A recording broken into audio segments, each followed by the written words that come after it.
Hello students, today topic is non ideal solution. अब हम समझेंगे नॉन आइडियल सॉल्यूशन क्या होता है। लास्ट लेक्चर में हमने आइडियल सॉल्यूशन के बारे में जाना, आइडियल सॉल्यूशन क्या होता है। अब हम जानते हैं नॉन आइडियल सॉल्यूशन है क्या। तो अगर सिंपल में ले जाए तो दो solution which do not obey Raoult's law is called non ideal solution. ऐसे सॉल्यूशन जो राउल्स लॉ को फॉलो ना करते हों वो क्या कहलाते हैं, नॉन आइडियल सॉल्यूशन कहलाते हैं। वही बात है जैसे आपने वहाँ बोला आइडियल सॉल्यूशन के लिए जो राउल्स लॉ को फॉलो करते हैं, वही इसके लिए थोड़ा अलग हो जाएगा। ये बोलेगा वो सॉल्यूशन जो राउल्स लॉ को फॉलो नहीं करते, इसको ओबे नहीं करते हैं। या when a solution does not obey Raoult's law over the entire range of concentration is called non ideal solution. अब बात ये समझने में की है, यहाँ पर कुछ पॉइंट यहाँ पर को लिखे हुए हैं। जैसे पहला तो मैंने बता दिया आपको कि जो राउल्स लॉ को फॉलो ना करें। सेकेंडली जो पॉइंट यहाँ पर को लिखा है कि नॉन आइडियल सॉल्यूशन कितने टाइप के होते हैं। ये दो टाइप के होते हैं, एक तो होते हैं positive deviation from Raoult's law और एक होता है negative deviation from Raoult's law. एक पॉजिटिव और एक नेगेटिव। अब पॉजिटिव और नेगेटिव को समझने का मतलब यह है the vapour pressure of such solution is either higher or lower. इनका वेपर प्रेशर या तो हायर होगा या तो लोअर होगा। किससे हायर और लोअर होगा? ये होगा प्रिडिक्टेड राउल्स लॉ। जो राउल्स लॉ ने आइडियल सॉल्यूशन के लिए जो प्रिडिक्ट किया था उससे या तो डिविएशन पॉजिटिव की ओर होगा वेपर प्रेशर या तो नेगेटिव की ओर होगा। तो यहाँ से दो निकल के आते हैं, हाई वेपर प्रेशर वाले और लो वेपर प्रेशर वाले। तो हम बोल सकते हैं ये पॉजिटिव डिविएशन वाला होगा या नेगेटिव डिविएशन वाला होगा। तो हम बोल सकते हैं the vapour pressure of such a solution is either higher or lower than that predicted by Raoult's law. If it is higher it's so positive deviation and if it is lower it's so negative deviation from Raoult's law। ये दो है हमारे पास, हमने दो सीखने आए, positive और negative deviation होता क्या है। और अब हम नॉन आइडियल सॉल्यूशन की प्रॉपर्टीज के बारे में थोड़ा जानते हैं। प्रॉपर्टीज क्या है यहाँ पर लिखा है delta B mix and delta H mix, यानी कि वॉल्यूम मिक्सिंग और एंथैल्पी मिक्सिंग जीरो नहीं होनी चाहिए। जैसे आइडियल के लिए जीरो थी लेकिन यहाँ जीरो नहीं होनी चाहिए। मतलब आपने दो कंपोनेंट मिलाए तो उनके वॉल्यूम में अगर आप उन दोनों के वॉल्यूम को मिक्स कर रहे हैं तो उनकी मिक्सिंग में चेंज आने चाहिए। अगर ऐसा होता है तो वो नॉन आइडियल सॉल्यूशन है। और वही अगर आप दो कंपोनेंट मिलाते हैं और दो कंपोनेंट के मिलाने पर उनको मिक्स करने पर अगर एनर्जी में चेंज आता है, अगर ऐसा होता है तो वो नॉन आइडियल सॉल्यूशन है। तो इसकी दो कंडीशन है कि delta volume mixing is does not equal to zero and enthalpy mixing is does not equal to zero. And third property is bond making and bond breaking take place. कहने का मतलब है बॉन्ड इन्होंने, अगर आप दो कंपोनेंट मिल रहे हैं और आपस में वो केमिकल रिएक्ट हो रहे हैं, रिएक्शन हो रही है, अगर ऐसा होता है इनमें बॉन्ड बनते हैं और बॉन्ड टूटते हैं। कहने का मतलब है अगर आपने दो कंपोनेंट मिलाए और दो कंपोनेंट के जो आपके सॉल्यूट और सॉल्वेंट के जो पार्टिकल्स हैं वो अगर आपस में केमिकल रिएक्शन कर जाते हैं, उनके बीच बॉन्ड बनते हैं, टूटते हैं, अगर ऐसा होता है तो वो नॉन आइडियल सॉल्यूशन होता है। क्लियर है। अब हम समझते हैं नॉन आइडियल सॉल्यूशन होता क्या है। ये हम इसे ग्राफ के द्वारा समझने की कोशिश करते हैं, बहुत इजी लगेगा आपको ग्राफ से समझने से। मैंने इसमें मोल फ्रैक्शन और वेपर प्रेशर के बीच में ग्राफ खींचा गया है। मोल फ्रैक्शन और इसमें यहाँ पर को आप देख रहे होंगे, यहाँ पर को मैं आपको एक बार आइडियल और एक बार पॉजिटिव डिविएशन और नेगेटिव डिविएशन तीनों के एक बार डाटा में आपको दिखाऊंगा कि ये तीनों डाटा में होगा क्या। देखिए पहले मैंने यहाँ पर लिखा है मोल फ्रैक्शन और वेपर प्रेशर। यहाँ इस ओर मोल फ्रैक्शन इंक्रीज होंगे, इस ओर वेपर प्रेशर इंक्रीज होगा। पहले मैं आइडियल सॉल्यूशन के बारे में आपको बता दूं कि आइडियल सॉल्यूशन का ग्राफ कैसा होता है और फिर पॉजिटिव और फिर नेगेटिव।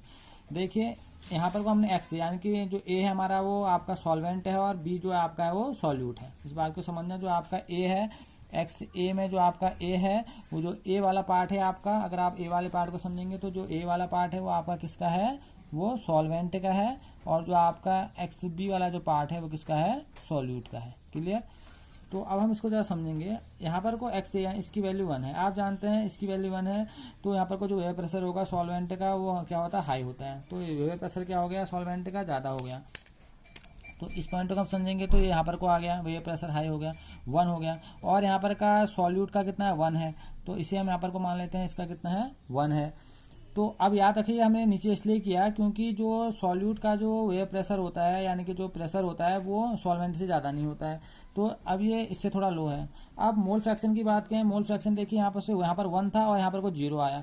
तो यहाँ पर को हम बात करें तो ये 1 से स्टार्ट किया और ये 0 में आ गया। बात समझ में आ रहा है ना। ये जो सॉल्वेंट का है घटते हुए आ रहा है, 1 में था, 1 से घटते किसने पहुंचा, ये 0 में पहुंचा, क्योंकि ऐसे ये चीज़ क्या हो रही है, बढ़ रही है।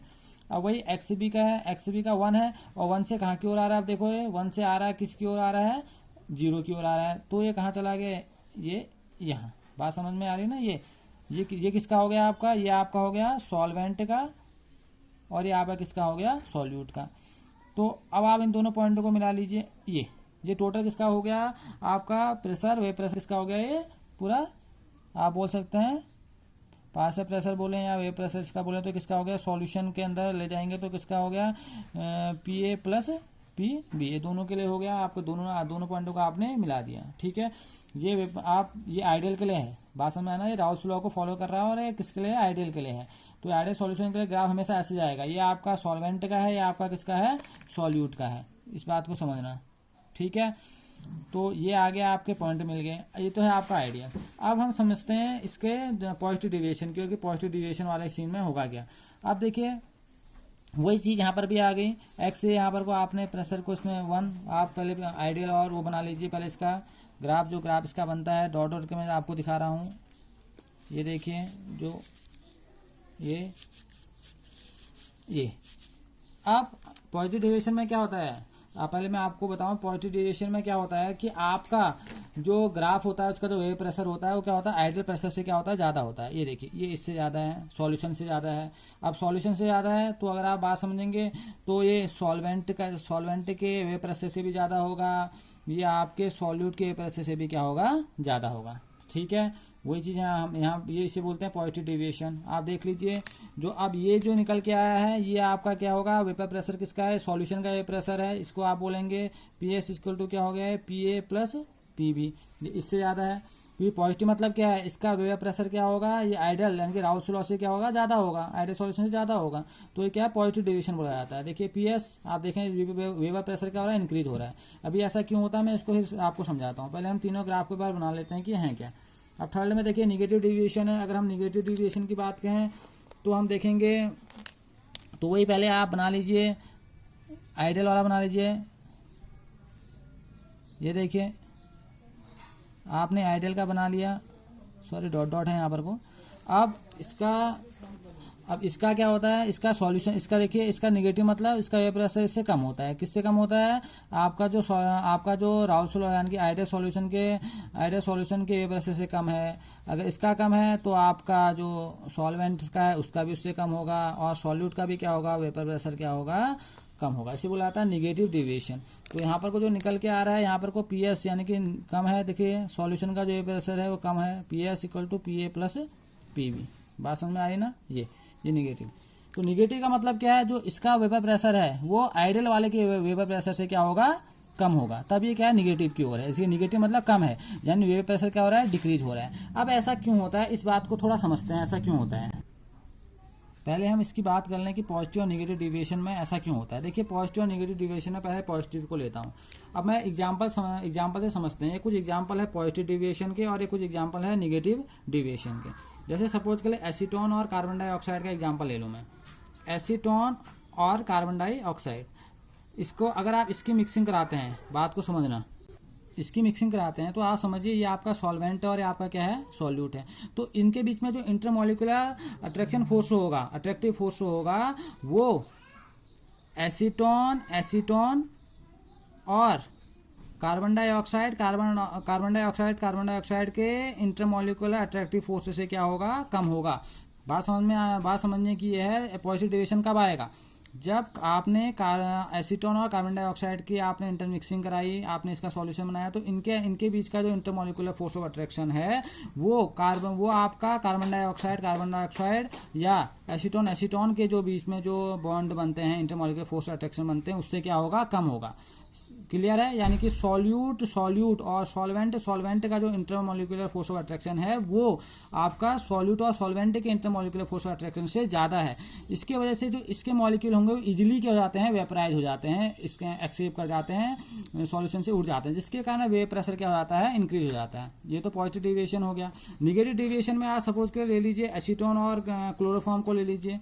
आपने एसीटोन और क्लोरोफॉर्म की आपने देखा, एसीटोन और क्लोरोफॉर्म की आपने मिक्सिंग कराई, तो इसकी मिक्सिंग कराई तो अब आप देखेंगे एसीटोन और क्लोरोफॉर्म, इस बात को समझना है। एसीटोन और क्लोरोफॉर्म के बीच में जो इंटरमोलिकुलर अट्रैक्टिव फोर्स होगा वो लोअर होगा। किससे लोअर होगा, इससे लोअर होगा, आपका एसीटोन और क्लोरोफॉर्म के इंटरमॉलिक्यूलर फोर्स ऑफ अट्रैक्शन से कम होगा, जिसकी वजह से ये कैसा डेविएशन दिखाता है, नेगेटिव डेविएशन दिखाता है। यानी कि बात समझने की ये है, यहाँ पर को जो सॉल्वेंट और सॉल्वेंट या सॉल्यूट का जो इंटरेक्शन अट्रैक्टिव फोर्स होगा, वह फोर्स क्या होगा, वह फोर्स आपका सॉल्यूट और सॉल्वेंट से ज्यादा होगा, जिसकी वजह से यहाँ पर को जो डिविएशन आ रहा है पॉजिटिव आ रहा है, और यहाँ पर वही चीज क्या हो जाती है, ठीक अपोजिट हो जाती है। यहाँ पर को सॉल्यूट और सॉल्वेंट का जो इंटरमॉलिक्यूलर फोर्स ऑफ अट्रैक्शन है, वह सॉल्वेंट के इंटरमॉलिक्यूलर फोर्स ऑफ अट्रैक्शन से क्या हो जाता है, कम हो जाता है, जिसकी वजह से यहाँ पर को आप देखेंगे जो डिविएशन आने लग जाता है वो निगेटिव डिविएशन आने लग जाता है। ठीक है, तो आज हमने जाना आइडियल नॉन आइडियल सॉल्यूशन के बारे में एक ग्राफिक्स के द्वारा, और एग्जांपल के थ्रू हमने समझा कि पॉजिटिव डेविएशन और नेगेटिव डेविएशन क्या होता है। Okay, thank you.